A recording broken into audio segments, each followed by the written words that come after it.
जय हिंद दोस्तों, आपका बहुत बहुत स्वागत है एक और नई वीडियो में। आज की इस वीडियो में हम बात करने वाले हैं BEGS 183।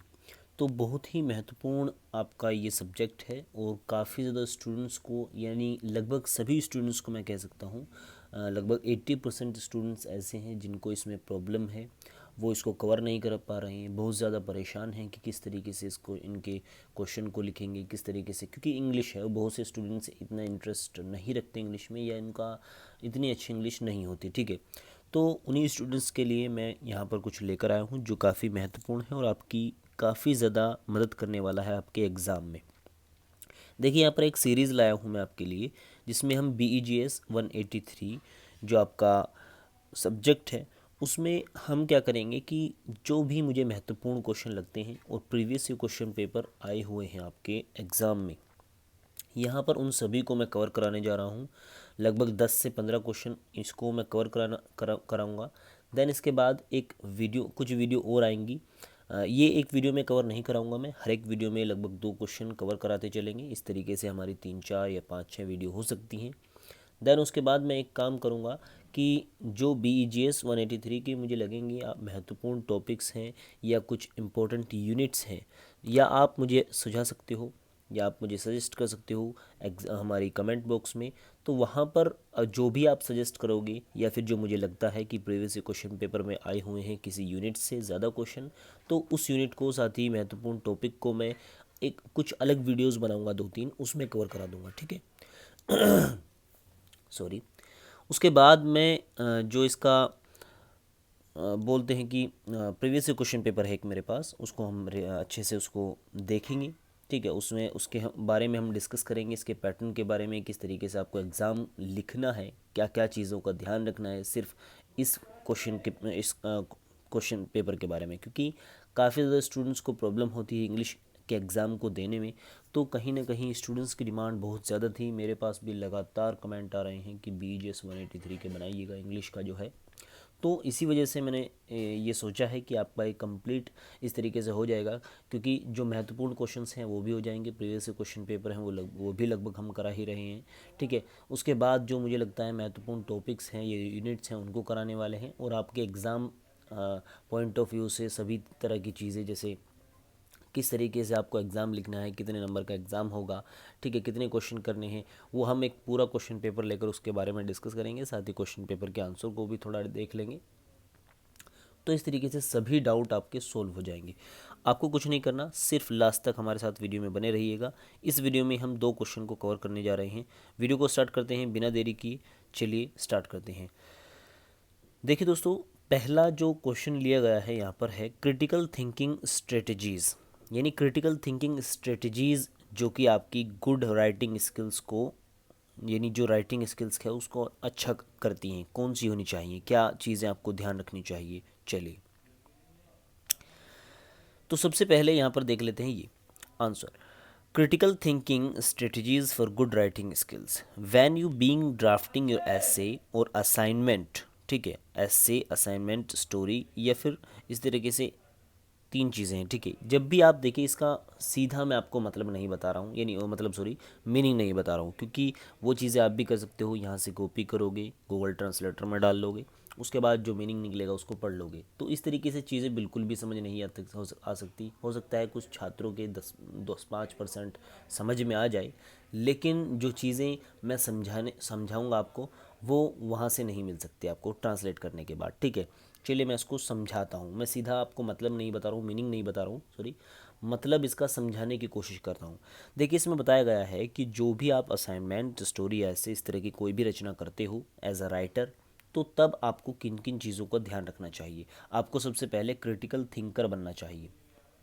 क्रिटिकल, यहाँ पर मैं उन चीज़ों पर अलग से थोड़ा सा पेन चलाता चलूँगा जो इम्पोर्टेंट सी हैं। ठीक है, तो सबसे पहले you must be a critical thinker. Critical thinker से यहाँ पर क्या मतलब है, क्या आशय है क्रिटिकल थिंकर से। देखिए, जब भी आप कोई चीज़ लिखते हो, स्टोरी हो, ऐसे हो या असाइनमेंट हो, तब आपको एक क्रिटिकल थिंकर, एक गंभीर सोचने वाला बनना होगा। सबसे पहले आपको उसके बारे में अच्छे से सोचना होगा, उसको एनालाइज करना होगा। जो भी टॉपिक आप लिख रहे हो उसके बारे में अच्छे से नॉलेज गेन करनी होगी, सोच समझ कर आपको लिखना होगा, क्योंकि कहीं ना कहीं वो चीज़ें दूसरे पढ़ेंगे तो उसमें बहुत सी चीज़ें आपको ध्यान देकर सोच समझकर सभी चीज़ों को लिखना होगा, सबसे पहली बात। आगे चलते हैं इसी में। You have to become your toughest reader critic. You must develop the skill of objectively reviewing what you have written at the every stage. यहाँ पर देखिए एक चीज़ और मिली है, एक फैक्ट अलग मिला है हमें। एवरी स्टेज, देखिए हर एक स्टेज को आप अच्छे से डिफाइन करना पड़ेगा आपको। एज अ राइटर सबसे पहले आपको परिचय लिखना होगा, जो इंट्रोडक्शन होगा, ठीक है, उस टॉपिक के बारे में। देन आपको उसकी बॉडी लिखनी होगी। बॉडी में आप सभी चीज़ें लिख सकते हो, जैसे कि क्या उसके प्रभाव हैं, क्या नेगेटिव पॉइंट्स हैं, क्या पॉजिटिव पॉइंट्स हैं, ये सभी चीज़ें किस तरीके से वो लोगों को चीज़ों को प्रभावित करती है, वो चीज़ जिसके बारे में आप जो टॉपिक लिख रहे हो उसके बारे में बात हो रही है, ठीक है। तो ये चीज़ें हुई। लास्ट में आप कंक्लूजन डालोगे, जिसमें आप अपने ओपिनियन डाल सकते हो, यानी आप निष्कर्ष डालोगे लास्ट में कि क्या सार है उसका, ठीक है। और साथ ही आप अपने ओपिनियंस डाल सकते हो कि मेरा मानना ये है कि आप ऐसा कीजिए, या इस तरह की चीज़ें हो सकती हैं। इसके अलावा कुछ राइटर्स के ओपिनियन डाल सकते हो कि इनके द्वारा ये चीज़ें बताई गई हैं। जो ऑथेंटिक राइटर्स हैं, जो बड़े राइटर्स हैं, जो बड़े विशेषज्ञ हैं उस क्षेत्र के, जिस टॉपिक के बारे में आप लिख रहे हो, उनके आप आइडियाज़ थॉट्स लिख सकते हो निष्कर्ष में, ठीक है। तो दो चीज़ें हमने यहाँ पर जानी, एक तो क्रिटिकल थिंकर बनना होगा, और उसके बाद आपको एवरी स्टेज को अच्छे से डिफाइन करना होगा, एक अच्छे से अवेयर आपको अवेयर होना होगा, ठीक है। तीसरी चीज़ यहाँ पर आप अब स्टार्ट होने वाली है, टू बी अ रिफ्लेक्टिव ठीक है, to be a reflective person one need to be aware of the following issues. देखिए एक आपको जो है अवेयर होना होगा कुछ चीज़ों के बारे में, अगर आप एक क्रिटिकल राइटर और एक अच्छी राइटिंग स्किल्स को सीखना चाहते हो तो, ठीक है। यहाँ पर 3 चीज़ें इसमें दी गई हैं जिनको मैं कवर कराने वाला हूँ, ठीक है। चलिए सबसे पहले जो चीज़ है, देखिए ये रही, पेन थोड़ा सा मैं चेंज कर लेता हूँ, ठीक है। यहाँ पर जो पहली चीज़ है, learn to differentiate fact from the opinion, ठीक है। Learn to differentiate fact from the opinion. यहाँ पर सीधा मैं मतलब आपको इसको बता देता हूँ, घुमा फिरा कर चीज़ों को बात नहीं करते। देखिए इसका जो सीधा मतलब ये है कि आपको जो भी आप लिख रहे हो, जिस पॉइंट के बारे में लिख रहे हो, जिस टॉपिक के बारे में लिख रहे हो अपने ऐसे स्टोरी असाइनमेंट में, तो उसके बारे में आपको सबसे पहले सोचना होगा, समझना होगा, ध्यान से चीज़ों को खोजना होगा। तो जब आप चीज़ों को खोजोगे, फैक्ट्स को ढूंढोगे उस टॉपिक के बारे में, तो आपको किसी एक तथ्य या एक सोर्स के ऊपर डिपेंड नहीं रहना, निर्भर नहीं रहना। यानी आप कोई वेबसाइट, जैसे विकीपीडिया है, विकीपीडिया एक अच्छी और ग्लोबल स्तर पर ऑथेंटिक जानकारी देती है चीज़ों के बारे में। तो विकीपीडिया पर अगर आप सर्च कर रहे हो कोई भी टॉपिक, विकीपीडिया से उठाकर लिख रहे हो, वो सही नहीं होगा फिर भी, ठीक है। उसके बारे में आपको लगभग 3 से 4 सोर्सेज का इस्तेमाल करना होगा। अलग अलग वेबसाइट्स पर जाइए, अलग अलग फैक्ट्स को देखिए, ठीक है। उसके बाद अपने ओपिनियन, अपने माइंड सेट के आधार पर उन चीज़ों को देखिए कि क्या चीज़ें लॉजिकली हैं, क्या चीज़ें इलॉजिकल हैं, क्या चीज़ें सही हो सकती हैं, किन चीज़ों की आपके रीडर्स को डिमांड है, ठीक है। किस तरीके के आप रीडर हैं, आप इस चीज़ का भी आपको हमेशा ध्यान रखना होगा कि जिन लोगों के लिए आप लिख रहे हो, यानी स्टूडेंट्स हैं या टीचर्स हैं या एक पढ़ा लिखा वर्ग है, तो इस तरीके की चीज़ें आपको ध्यान में रखकर उस राइटिंग जो आप कर रहे हो उसको अलग अलग सोर्सेज से इस्तेमाल करते हुए, अलग अलग तथ्यों का इस्तेमाल करते हुए लास्ट ओपिनियन अपना रखना होगा, ठीक है। उन सबको मिला जुला कर चीज़ों को लिखना होगा। यानी मैं कहना क्या चाह रहा हूँ, ये कहना चाह रहा हूँ, देखिए यहाँ पर आपको फैक्ट एक सोर्सेज से नहीं लेने, विभिन्न सोर्सेज का इस्तेमाल करना है, क्योंकि हो सकता है एक फैक्ट आपके लिए बेहतर हो, आपके ओपिनियन से मिलता हो, लेकिन जिस तरीके की आपकी डिमांड है, आपके रीडर्स की डिमांड है, वो पूरी ना हो पाए, वो सेटिस्फैक्शन उनको ना मिल पाए, ठीक है, आपके रीडर्स को। ऐसे में आपको विभिन्न सोर्सेज का इस्तेमाल करना होगा, पहली चीज़ है। चलिए आगे बढ़ते हैं। इसमें ये दिया गया है। दूसरी जो चीज़ है, support your opinion with evidence. हमेशा आपको करना क्या होगा कि अपने जो ओपिनियन आप रख रहे हो, जो भी एवरीथिंग जो आपका ओपिनियन है उस टॉपिक के बारे में, क्योंकि राइटर तो हमेशा लिखता है अपना ओपिनियन कि क्या आप सोचते हो उस चीज़ के बारे में, जो टॉपिक आप लिख रहे हो। तो ऐसे में आपको अपने ओपिनियंस को जो एविडेंस होता है, जो प्रूफ होता है, उसके माध्यम से उसको स्ट्रॉन्ग बनाना होगा, ठीक है। एविडेंस को रखना होगा आपको अपने ओपिनियंस के साथ, अपने उसके साथ प्रूव रखिएगा। कुछ डाटा का इस्तेमाल कीजिए, जैसे आप बता रहे हो कि गरीबी बढ़ी है या कुछ किसी भी तरह की चीज़ें, जैसे कि ग्लोबल वार्मिंग बढ़ रही है, पर्यावरणीय प्रदूषण जो इन्वायरमेंटल पोल्यूशन है वो बढ़ रहा है, तो आप अगर इतना लिखोगे उससे काम नहीं चलेगा। आपको विभिन्न सोर्सेज का इस्तेमाल करना होगा, उससे डेटा आपको लाना होगा, एविडेंस लाना होगा। यूएनओ की रिपोर्ट यूएनओ की रिपोर्ट के बारे में आप यहाँ पर तथ्य बता सकते हो कि यूएनओ की रिपोर्ट आई थी, उसने ये चीज़ें कही, उसका कहना ये है।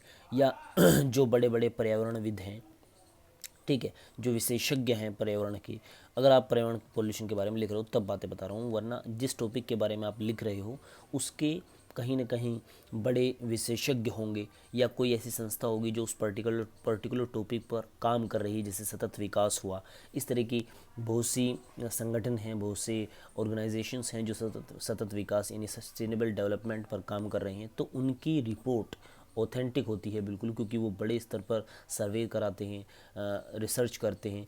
तो उनके रिसर्च के द्वारा आई गई रिपोर्ट जो है, उनके तथ्य आप लिख सकते हो कि इस रिपोर्ट के माध्यम से, इस रिसर्च के माध्यम से पता चलता है कि इतनी % गरीबी बढ़ी है, इतने % सतत विकास के जो लक्ष्य हैं वो इतने देशों के द्वारा अपनाए जा रहे हैं। तो ये सभी चीज़ें क्या है, डेटा हैं, एविडेंस हैं, जिससे क्या होगा, जो आपके रीडर हैं वो आपकी चीज़ों जो आपने लिखी हैं उन पर एक भरोसा उनका बनेगा, ट्रस्ट बनेगा कि हाँ, चीज़ों को अच्छे से एक्सप्लेन भी किया गया है, विभिन्न सोर्सेज का इस्तेमाल करते हुए, साथ ही ऑथेंटिक डाटा का इस्तेमाल किया गया है, जिससे उनको विश्वास हो सके।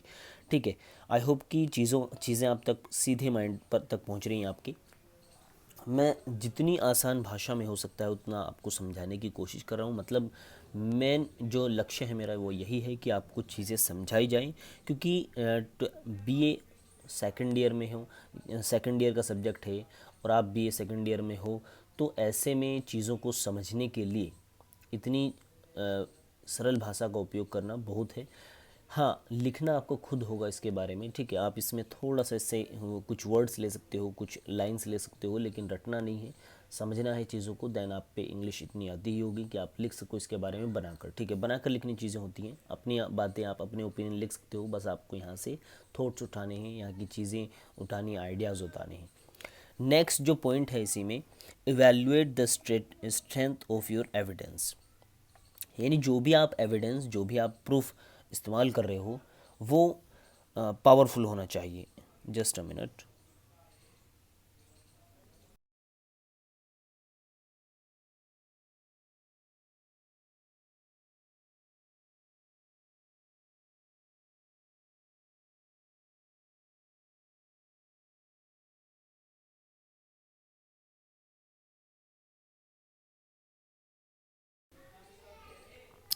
ठीक है जी, लास्ट यहाँ पर बात कर रहे थे हम, evaluate the strength of your evidence, यानी जो भी आप प्रूफ एविडेंस इस्तेमाल कर रहे हो अपनी राइटिंग में, जैसे कि अभी ऊपर बात करी कि आपको हमेशा एविडेंस रखना होगा अपने ओपिनियंस के साथ, जिससे ट्रस्ट बन सके आपके रीडर्स का। तो उस एविडेंस को ऐसे ही किसी छोटी मोटी रिपोर्ट या छोटे मोटे ऑर्गेनाइजेशन के द्वारा अगर बताया गया है तो आप उसको नहीं रख सकते।